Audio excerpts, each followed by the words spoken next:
The Langford family's monthly gatherings weren't so much about the food as they were grand exhibitions of ego and status. That evening, seated in the vast estate just beyond Sonoma, I already knew the air would be thick with competition and condescension. I quietly took my place near the fireplace, watching the same predictable performance unfold. "Just snagged a ranch in Jackson Hole," Everett announced as he gently twirled the stem of his wine glass. "Right beside a guy who practically owns half of Silicon Valley." "Oh, please," scoffed Juliana, her manicured fingers flicking open her designer clutch with exaggerated flair. "We just sealed a deal on a vineyard in Tuscany. Private beach access to the Mediterranean. Honestly, you can't even put a number on that view." I sipped my iced tea slowly, concealing the smile that threatened to surface. If they only knew, I thought. "Nina," Aunt Meredith's voice sliced through the clamor. "You've barely said a word tonight." Everett leaned forward, his fox concern as polished as his cufflinks. "We were just talking about your living situation." There it was, the moment I'd been waiting for. "What about it?" I asked evenly, setting my glass down. "That cramped duplex in Portland," he said with mock sympathy. "Still renting, right?" "The one on Alder Street," Juliana added, eyebrows raised in fox surprise. "Didn't know people our age still did that." I almost laughed aloud. The Alder Street building they imagined I rented in was, in truth, the first commercial property I'd acquired under my firm Riverview Partners. To them, I was the modest tenant. In reality, I was the owner. "I like the space," I replied smoothly. "You're 35, sweetheart," Aunt Meredith said with that same condescending smile she'd mastered over decades. "It's time you settled down and bought something real, I echoed in my head, amused. "Try a $1.8 billion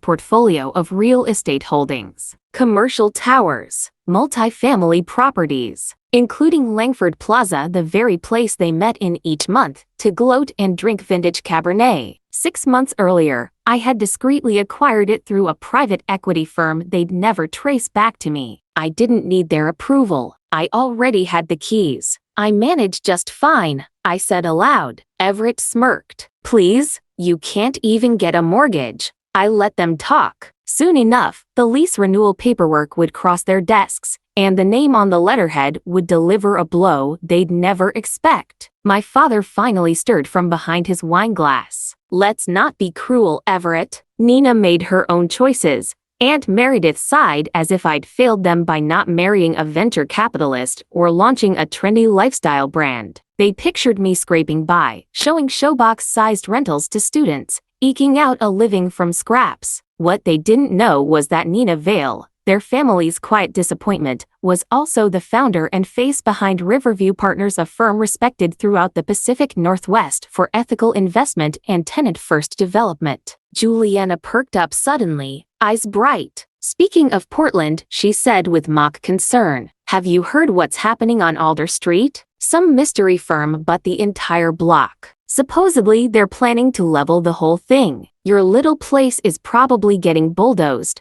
I kept my face blank. I was that firm. I had no plans of tearing down the Alder Street complex. It was a gem classic brick architecture, vintage trim, and homes to generations of working-class families. We were in the middle of a respectful, historically mindful renovation. "Really?" I said. I hadn't heard. "Of course not," Everett chuckled smugly. "Deals like that are way beyond your reach. If you get kicked out," Meredith chimed in, "you can always stay in the guest house. We'll help you find something more respectable. Maybe even someone more respectable." "I'm happy," I said evenly. "So is my landlord." Juliana gave a thin smile. "You can't live small forever, darling." The Vale name used to mean something in this state. It still did, but not in the way they assumed. In real estate circles, Riverview Partners was a name associated with integrity, transparency, and renewal, not flashy vanity projects that displaced entire communities for clout. "Actually," my father interrupted, "there's some business to discuss. The board's concerned about the new majority owner of Langford Plaza." I tilted my head in interest. "Riverview Partners acquired it 6 months ago," he explained. "No one knows who they are. Might be foreign money. The audit committee's uneasy. Definitely a tycoon." Everett nodded. Probably wants to flip it and cash out. If only they knew that the elusive tycoon they feared was sitting across from them in a second-hand cardigan and thrift store boots. And they're asking tough questions, Dad added, especially about financial discrepancies. You could feel the tension shift in the room. Panic, hastily masked by smiles and expensive perfume. He was talking about Everett's little stunt borrowing from the building fund for his ranch and Juliana's handbag addiction, conveniently filed under client expenses. I'm sure it's nothing, Aunt Meredith said, but the tightness in her voice betrayed her worry. The Vale name still holds weight. That's the issue, my father replied. This Riverview person doesn't seem impressed by legacy. They've ordered a full audit. A pause. The air felt thinner. Maybe Nina can help, Juliana suddenly suggested, her voice suddenly syrupy. She's in real estate, after all. She might know someone at the management firm? They all turned to look at me. Just like that,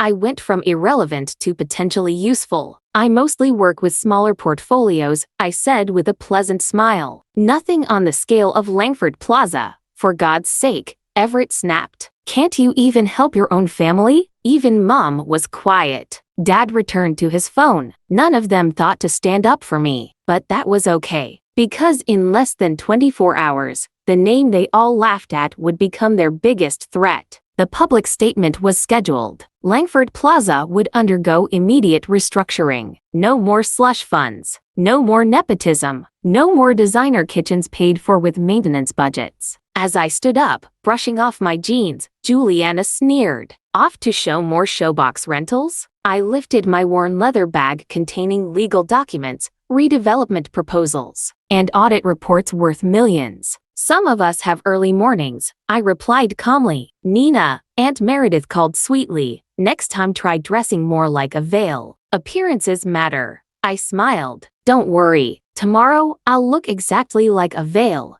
just not the kind they expected. The next morning, I stood in my real office, an entire penthouse floor overlooking the Portland skyline. Floor-to-ceiling windows bathed the space in golden light, and every piece of furniture had been chosen for purpose, not show. The building was Riverview Holdings' flagship, functional, elegant, and entirely mine. Board seated, said Ela, my executive assistant, placing a cappuccino beside my laptop. Her tone was brisk but alert. And the Langfords arrived early, she said, barely hiding her smirk, trying to sweet-talk the independent board members, especially Everett and Juliana. I pictured them in their tailored suits and forced grins, desperate to protect what they still believed was theirs. Audit packets printed? I asked. Distributed and color-coded. Legal team and the forensic consultants are on standby. She hesitated. Are you sure you want to go through with this? Once they know, there's no coming back.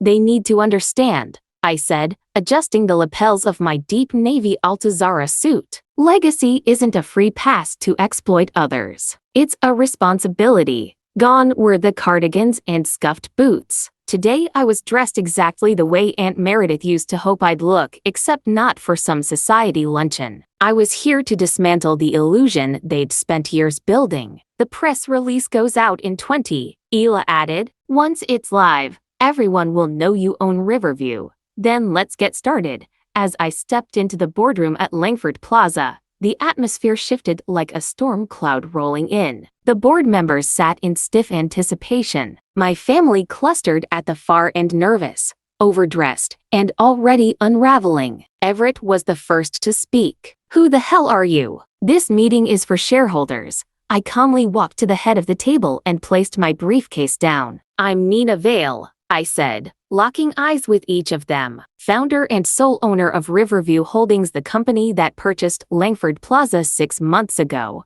Aunt Meredith's face drained of color. Juliana stared, lips parted in disbelief. My father's hands tightened around the pen he held. Nina, he said, stunned. You? I nodded. Good morning. Then I began to pass audit files across the table, the silence almost deafening. Let's take a look at the financials, shall we? Everett slammed his hand on the table. This is insane. You're just what? I asked, turning to him. The family failure? The girl in the rented apartment with clearance rack. Shoes? Juliana blinked. But you You show apartments. I work, I said simply, and I built something real, not borrowed status or family handouts, just work and values. As the board absorbed the weight of the documents, I began flipping through the most damning pages. These folders contained documented misuse of funds, inflated contractor invoices, shell payments, and personal expenses disguised as business transactions. I turned to Everett. Would you like to explain the $2 million allocated for roof repairs that was funneled into a personal real estate purchase in Jackson Hole? His face flushed beet red. Juliana, I continued, want to walk us through your husband's plumbing invoices charging triple market rate for basic installations? Conveniently paid through tenant amenity fees? You'd do this to your own family? Meredith asked, shocked. I didn't do anything to you, I said, calm but unyielding. You did it yourselves. I'm just holding up the mirror. Dad finally leaned forward, voice low. Nina, please, we can explain. Don't, I said, lifting a hand. I've watched you all treat our great-grandfather's legacy like a family debit card. While you pitied me for choosing a quieter life, I was building something meaningful. Juliana's voice broke through the tension. But why pretend? Why hide all of this? I wasn't pretending, I replied. I lived simply. I invested strategically. You assumed wealth had to be loud, garish. It doesn't. That building on Alder Street? I own it. And the block. And no, I'm not demolishing it. Because some of us invest in people, not just returns. Phones buzzed around the table. One board member frowned as he read an alert aloud. Riverview Holdings CEO revealed as Nina Vale Langford family member and real estate mogul behind $2 billion portfolio. Another murmured, ranked top ethical developer, affordable housing, tenant, protections. Juliana dropped her phone. This will destroy us, she whispered, pale. No, I said softly but firmly. This will save you from yourselves. Aunt Meredith looked ready to cry. As of today, I continued, Langford Plaza will operate under strict compliance and accountability. No more luxury bills disguised as business. No more inflated contracts with relatives. No more charging building accounts like personal ATMs. Everett's voice tried for defiance but cracked halfway. And if we refuse? I smiled gently. Then I forward all this documentation to the IRS and other authorities. I imagine they'll find it educational. Silence fell like a final gavel. What do you want? My father asked at last. I want you to remember what the Langford name used to stand for. Before all this, before you traded principles for prestige.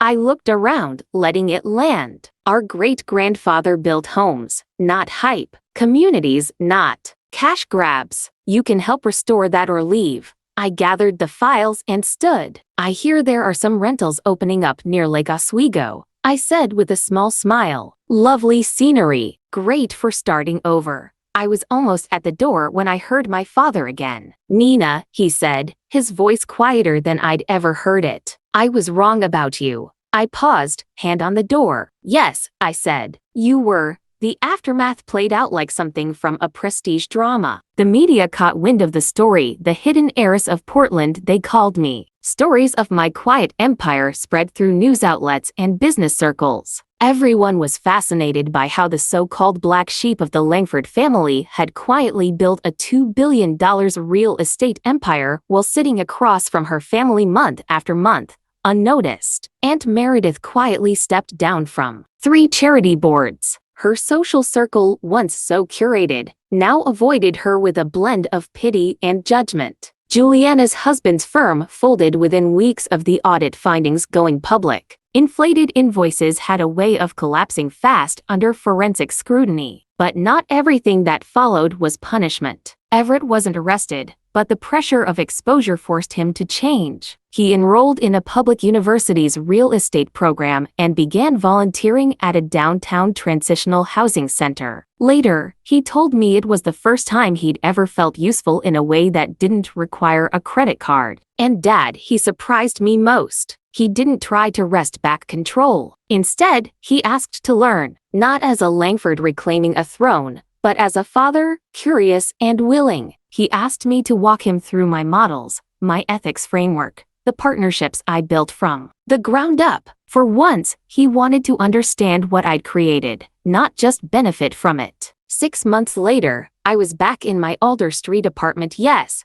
I'd kept it. The place wasn't just symbolic, it was mine. The floors still creaked in the same places, and the little garden below my window bloomed wildly. I was reviewing quarterly reports when a knock broke my focus. I opened the door and saw my mother. She wore jeans and no makeup. Her usual polish was replaced by something quieter, real. "I got your invitation," she said, holding it up. "Courtyard holiday party?" I nodded. "Not really your kind of event." "No," she admitted, stepping inside and glancing around the modest living room. "But I'm starting to see that maybe my kind wasn't all it was cracked up to be." She picked up a framed photo of me at 23, grinning wildly after receiving my real estate license. "I never asked," she said, tracing the frame. "Why this path?" "Because I wanted to build something real," I said. "Not inherit it, not flaunt it, just build it." She looked at me, eyes softer than I remembered.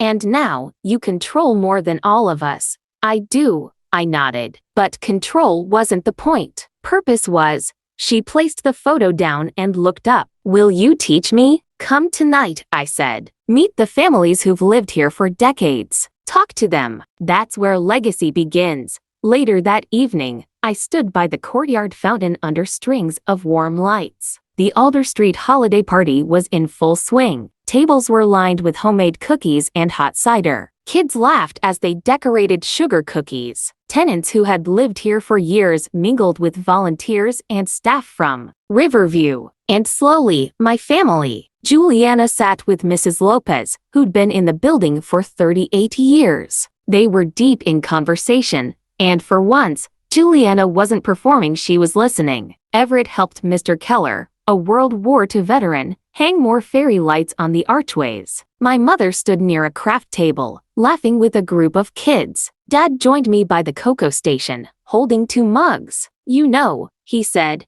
handing me one, "your great-grandfather believed buildings should shelter hearts, not just bank accounts." I nodded. I found his old ledgers. He wrote about protecting tenants, about fairness. "We forgot that," he said, staring at the glow from Langford Plaza in the distance. Then he turned to me, not as a man who once dismissed me, but as someone who now saw clearly. "You could have destroyed us. That was never the goal," I said, watching a little girl twirl under the lights. "I just wanted to build something that would outlast me." He nodded slowly. "You have, and I think he'd be proud." The story could have ended there, but it didn't. Because legacy, once reclaimed, continues. Riverview Holdings received dozens of new partnership offers and collaboration requests. Universities invited me to speak about ethical investing. A nonprofit asked me to help design a model for sustainable housing. But I kept my life grounded. I didn't scale faster just because I could. I didn't say yes to everything. My routine stayed simple. I still walked to the Alder Street property every morning. I still visited tenants regularly. My assistant,